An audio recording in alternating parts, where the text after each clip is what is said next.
அஸ்ஸலாமு அலைக்கும் வரஹ்மத்துல்லாஹி வபரகாத்தூ. எல்லா புகழும் அகிலங்களை படைத்து பரிபாலிக்கும் எல்லாம் வல்ல அல்லாஹ்வுக்கே. அவனுடைய இறுதித் தூதர், மனித குலத்திற்கான இரக்கம், நம் உயிரினும் மேலான அருமை நாயகம் முஹம்மது ரசூலுல்லாஹி ஸல்லல்லாஹு அலைஹி வஸல்லம் அவர்களின் மீது ஸலாத்தும் ஸலாமும் உண்டாகட்டும். அவர்களை பின்பற்றிய சஹாபாக்கள், சுஹதாக்கள், சாலிஹீன்கள் மற்றும் இறுதிவரை சத்தியத்தில் நிலைத்திருக்கும் அனைத்து மூமின்கள் மீதும் அல்லாவின் பேரருள் நிறைவாக உண்டாவதாக. கண்ணியத்திற்குரிய சகோதரர்களே, பாசத்திற்குரிய மூமின்களே, ஒரு மனிதனின் உண்மையான அடையாளம் என்ன தெரியுமா? அவன் மனிதர்களிடத்தில் கையேந்துகிறானா, இல்லை எல்லாம் வல்ல அல்லாஹ்விடத்தில் கையேந்துகிறானா என்பதுதான். மனிதர்களிடம் கையேந்துவது நம் கண்ணியத்தை குறைக்கும். ஆனால் அல்லாஹ்விடத்தில் கையேந்துவது நம் ஈமானை உயர்த்தும். நமக்கும் நம் ரப்புக்கும் இடையிலான நெருக்கத்தை அதிகரிக்கும். அதனால்தான் நபிகள் நாயகம் ஸல்லல்லாஹு அலைஹி வஸல்லம் அவர்கள், இந்த உம்மத்தின் மிகப்பெரிய ஆயுதம் துஆ தான் என்று எத்தனையோ இடங்களில் நமக்கு கற்றுத் தந்தார்கள். அன்பர்களே, பதர் களத்தில் யுத்தம் நடந்தது உண்மை. ஆனால் அந்த யுத்தத்தின் வெற்றி வாளாலும் அல்ல, படையாலும் அல்ல. அது கண்ணீரோடு எழுந்த துஆவினால் கிடைத்த வெற்றி. பதர் இரவிலே நபிகள் நாயகம் ஸல்லல்லாஹு அலைஹி வஸல்லம் அவர்கள் தமது கரங்களை உயர்த்தி உடல் சோர்ந்து மேலாடை கீழே விழும் வரை துஆ செய்த அந்த காட்சி இன்றைக்கும் நமக்கு ஒரு பாடமாக இருக்கிறது. ஒரு மூமினின் அழகு அவன் எவ்வளவு அல்லாஹ்விடம் கையேந்துகிறான் என்பதில் தான் இருக்கிறது. துஆ என்பது குறிப்பிட்ட நாட்களுக்கு மட்டுமல்ல, குறிப்பிட்ட மாதங்களுக்கு மட்டுமல்ல, ஒவ்வொரு நாளும் ஒவ்வொரு தருணமும் ஒரு மூச்சைப் போல நம் வாழ்வோடு இணைந்திருக்க வேண்டிய அமல் தான் துஆ. அதனால்தான் ரசூலுல்லாஹ் ஸல்லல்லாஹு அலைஹி வஸல்லம் அவர்கள் ரமலான் வருவதற்கு 2 மாதங்களுக்கு முன்பே ரஜப், ஷஃபான் மாதங்களில் பறக்கத் தரு, எங்களை ரமலானை அடையச் செய் என்று துஆ செய்ய கற்றுக் கொடுத்தார்கள். அல்லாவின் திருமறை குர்ஆனில் பல துஆக்கள் இருக்கின்றன. நபிமார்கள் செய்த துஆக்கள் இருக்கின்றன. சோதனையின் நேரத்தில் கேட்ட துஆக்கள் இருக்கின்றன. ஆனால் அந்த எல்லாவற்றையும் உள்ளடக்கிய, உலகத்தையும் ஆகிரத்தையும் இணைக்கும் ஒரு மகத்தான துஆ சூரா பகராவில் அல்லாஹ் நமக்கு கற்றுத் தருகிறான். அந்த துஆ தான் ஒரு மூமினின் வாழ்க்கை திசையை சரி செய்யும் துஆ. இந்த துஆ பற்றி ஹத்ரத் அனஸ் இப்னு மாலிக் ரலியல்லாஹு அன்ஹு அவர்கள் சொல்கிறார்கள், நபிகள் நாயகம் ஸல்லல்லாஹு அலைஹி வஸல்லம் அவர்கள் அதிகமாக கேட்ட துஆ எது என்று கேட்டால் இதே துஆ தான் என்று. திரும்பும் இடமெல்லாம், பயணத்திலும், தொழுகையிலும், தவாபிலும் மீண்டும் மீண்டும் இந்த துஆவை ரசூலுல்லாஹ் ஓதுவார்கள். கண்ணியமானவர்களே, ஹஜ்ஜுக்கும் உம்ராவுக்கும் சென்றவர்கள் இதை நன்றாக அறிந்திருப்பார்கள். காபத்துல்லாவை தவாப் செய்யும் போது ருக்னே யமானியிலிருந்து ஹஜ்ருல் அஸ்வத் வரை வரும் அந்த இடத்தில் மட்டும் நபிகள் நாயகம் ஸல்லல்லாஹு அலைஹி வஸல்லம் அவர்கள் இந்த துஆவை ஓத சொன்னார்கள். ஏன் தெரியுமா? அந்த இடத்தில் 70,000 மலக்குகள் நிற்கிறார்கள். யார் அந்த இடத்தில் துஆ செய்தாலும் அவர்கள் ஆமீன் என்று பதில் சொல்கிறார்கள். ஒரு சஹாபி எல்லா சுற்றுகளிலும் இதே துஆவை மட்டும் ஓதிக்கொண்டிருந்தார். ஏன் என்று கேட்டபோது, எல்லா நலன்களையும் எல்லா பாதுகாப்பையும் உள்ளடக்கிய துஆ இது. அதனால் இதுவே போதும் என்று சொன்னார். உண்மையில் உலகத்தின் எல்லா நன்மைகளையும் ஆகிரத்தின் எல்லா வெற்றிகளையும் இந்த ஒரு துஆ உள்ளடக்கியிருக்கிறது. அன்பர்களே, இந்த துஆ நமக்கு ஒரு சமநிலையை கற்றுத் தருகிறது. உலகத்தை மறந்த ஆகிரத் இல்லை, ஆகிரத்தை மறந்த உலகமும் இல்லை. 2 கண்கள் போல, 2 கால்கள் போல உலகமும் ஆகிரத்தும் சேர்ந்து தான் ஒரு மூமினின் வாழ்க்கை நிறைவு பெற வேண்டும். உலகத்தை காரணம் காட்டி தொழுகையை விடக்கூடாது. ஆகிரத்தை காரணம் காட்டி குடும்பத்தை, உடலை, வாழ்வாதாரத்தை புறக்கணிக்கவும் கூடாது. ஒரு சஹாபி, எனக்கு மறுமையில் தண்டனை தருவதாக இருந்தால் இந்த உலகத்திலேயே தந்து விடு என்று துஆ செய்தபோது நபிகள் நாயகம் ஸல்லல்லாஹு அலைஹி வஸல்லம் அவர்கள் கடுமையாக கண்டித்தார்கள். அல்லாவின் தண்டனையை நீ தாங்க முடியுமா? இப்படி துஆ செய்யாதே.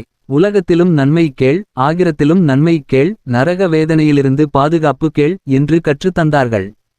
அதேபோல் இபாதத் என்ற பெயரில் உடலை வருத்திக் கொள்ளவும் வேண்டாம். குடும்ப உரிமைகளை மறக்கவும் வேண்டாம். அபூதர்தா ரலியல்லாஹு அன்ஹு அவர்களுக்கு சல்மான் ரலியல்லாஹு அன்ஹு சொன்ன வார்த்தைகளை ரசூலுல்லாஹ் உறுதிப்படுத்தினார்கள். உன் உடலுக்கு உரிமை உண்டு, உன் கண்களுக்கு உரிமை உண்டு, உன் மனைவிக்கு உரிமை உண்டு, எல்லாவற்றுக்கும் உரிய பங்கை கொடு என்பதே இஸ்லாத்தின் அழகான வழிகாட்டுதல். அன்பான சகோதரர்களே, இந்த துஆ நமக்கு 3வது மிக முக்கியமான செய்தியை சொல்கிறது. நரகத்தின் வேதனையிலிருந்து பாதுகாப்பு கேட்க வேண்டும். உலக வெற்றியும் ஆகிரத் வெற்றியும் சேர்ந்து தான் முழுமை. அதனால் தான் இந்த துஆவை நாம் மனனம் செய்து உணர்ந்து ஈடுபாட்டோடு ஓத வேண்டும். இப்போது அந்த மகத்தான துஆவை நாம் நினைவோடு கூறுவோம். ربنا آتنا في الدنيا حسنة وفي الآخرة حسنة وقنا عذاب النار. ربنا آتنا في الدنيا حسنة وفي الآخرة حسنة وقنا عذاب النار. இந்த துஆ 3 முக்கியமான அம்சங்களை உள்ளடக்கியது. இந்த மூன்றும் ஒரு மனிதனின் வாழ்வை முழுமையாக்கும் அடிப்படை தூண்கள். முதலாவது அம்சம், ربنا آتنا في الدنيا حسنة என்று நாம் கேட்கிறோம். இவ்வுலகத்தில் நன்மையை கொடு என்று அல்லாஹ்விடம் வேண்டுகிறோம். உலக நன்மை என்றால் என்ன? அது பணம் மட்டுமல்ல. நல்ல உடல்நலம், மனநிம்மதி, ஹலால் வருமானம், நல்ல குடும்பம், நல்ல பிள்ளைகள், நல்ல பெயர், நேர்மையான வாழ்க்கை, பாவத்திலிருந்து பாதுகாப்பு, இவை அனைத்தும் உலக நன்மையில் அடங்கும். ஒரு மூமின் உலகத்தில் துன்பப்பட வேண்டும் என்ற கட்டாயம் இல்லை. உலகம் முழுக்க துன்பமே என்றால் இந்த துஆவை அல்லாஹ் நமக்கு கற்றுத் தந்திருப்பானா? உலகத்தில் நன்றாக வாழவும் அல்லாஹ்வுக்கு பிடித்த முறையில் வாழவும் இந்த துஆ நமக்கு அனுமதி தருகிறது. இந்த துஆவின் முதல் பகுதியை உணர்ந்து ஓதுபவருக்கு கிடைக்கும் முதல் நன்மை என்ன தெரியுமா? உலகத்தை பற்றிய தவறான குற்ற உணர்ச்சி நீங்கும். நான் நல்லா வாழக்கூடாதா என்ற சந்தேகம் அகலும். ஹலாலாக சம்பாதிக்கவும் குடும்பத்தை நன்றாக நடத்தவும் பிறருக்கு உதவி செய்யவும் ஒரு மனதைரியம் உருவாகும். உலக வெற்றியும் ஈமானுக்கு எதிரானது அல்ல என்பதை இந்த துஆ நமக்கு கற்றுத் தருகிறது. இரண்டாவது அம்சம், وفي الآخرة حسنة என்று நாம் கேட்கிறோம். மறுமையில் நன்மையை கொடு என்று வேண்டுகிறோம். ஆகிரத்தின் நன்மை என்றால் என்ன? கப்ரின் வேதனையிலிருந்து பாதுகாப்பு, கேள்வி கணக்கு எளிதாக நடைபெறுதல், நன்மை தட்டு கனமாகுதல், பாவங்கள் மன்னிக்கப்படுதல், சிராத்தை சுலபமாக கடத்தல், நபிகள் நாயகம் ஸல்லல்லாஹு அலைஹி வஸல்லம் அவர்களின் சிபாரிசு, ஜன்னத்துல் பிர்தவ்ஸ், இவை அனைத்தும் ஆகிரத்தின் நன்மையில் அடங்கும். இந்த துஆவின் இரண்டாவது பகுதியின் மூலம் கிடைக்கும் பெரிய பயன் என்னவென்றால், உலக வாழ்க்கையில் மூழ்கிப் போனாலும் ஆகிரத்தை மறக்காமல் பாதுகாக்கிறது. தொழில், வேலை, குடும்பம், பிள்ளைகள் என்று ஓடிக்கொண்டிருக்கும் இந்த காலத்தில் நாளை அல்லாவின் முன் நான் நிற்க வேண்டும் என்ற நினைவை இந்த துஆ நம் உள்ளத்தில் உயிருடன் வைத்திருக்கிறது. இது ஒரு மூமினுக்கு திசைகாட்டும் கம்பஸ் போல செயல்படுகிறது. மூன்றாவது அம்சம், وقنا عذاب النار என்று நாம் கேட்கிறோம். நரகத்தின் வேதனையிலிருந்து எங்களை காப்பாற்று என்று அல்லாஹ்விடம் பாதுகாப்பு தேடுகிறோம். இது மிக முக்கியமான பகுதி. ஏனென்றால் மனிதன் செய்த பாவங்களின் விளைவு நரகம். அந்த நரகத்தின் வேதனையை ஒரு நொடிகூட மனிதன் தாங்க முடியாது.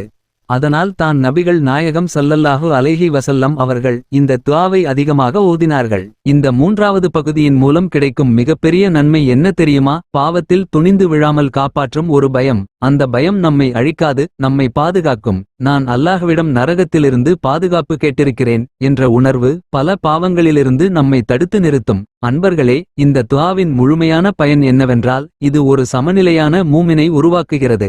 உலகத்தை மறக்காத, ஆகிரத்தை மறக்காத, பயத்துடனும் நம்பிக்கையுடனும் வாழும் ஒரு மூமினை உருவாக்குகிறது. அதனால்தான் அல்லாஹ் இந்த துஆவை நல்லோர்கள் ஓதும் துஆ என்று குர்ஆனில் அடையாளப்படுத்துகிறான். இந்த துஆவை வெறும் உதட்டளவில் அல்லாமல் அர்த்தத்தை மனதில் வைத்து ஒவ்வொரு வார்த்தையையும் உணர்ந்து ஓதினால் வாழ்க்கையின் பல குழப்பங்களுக்கு விடை கிடைக்கும். மன அழுத்தம் குறையும். அல்லாவின் மீது நம்பிக்கை அதிகரிக்கும். உலகம் தற்காலிகம், ஆகிரம் நிரந்தரம் என்ற உண்மை உள்ளத்தில் பதியும். வல்ல அல்லாஹ் இந்த துஆவை அதிகமாக ஓதும் அதன் அர்த்தத்தோடு வாழும் அடியார்களாக உங்களையும் என்னையும் மாற்றுவானாக. உலகத்திலும் ஆகிரத்திலும் நன்மை பெற்ற மக்களாக நம்மை சேர்ப்பானாக. நரக வேதனையிலிருந்து பாதுகாத்து உயர்ந்த சொர்க்கத்தில் நம்மை பிரவேசிக்கச் செய்வானாக. ஆமீன் யா ரப்புல் ஆலமீன். இந்த உரை உங்களுக்கு பயனுள்ளதாக இருந்தால் மறக்காமல் சேனல் ஐ சப்ஸ்கிரைப் செய்யுங்கள். இந்த செய்தி இன்னும் பலருக்கு சென்று சேர லைக் செய்யுங்கள். உங்கள் குடும்பத்தினருக்கும் நண்பர்களுக்கும் ஷேர் செய்யுங்கள். ஒரு நல்ல செய்தியை பரப்புவதும் ஒரு சதகா தான்.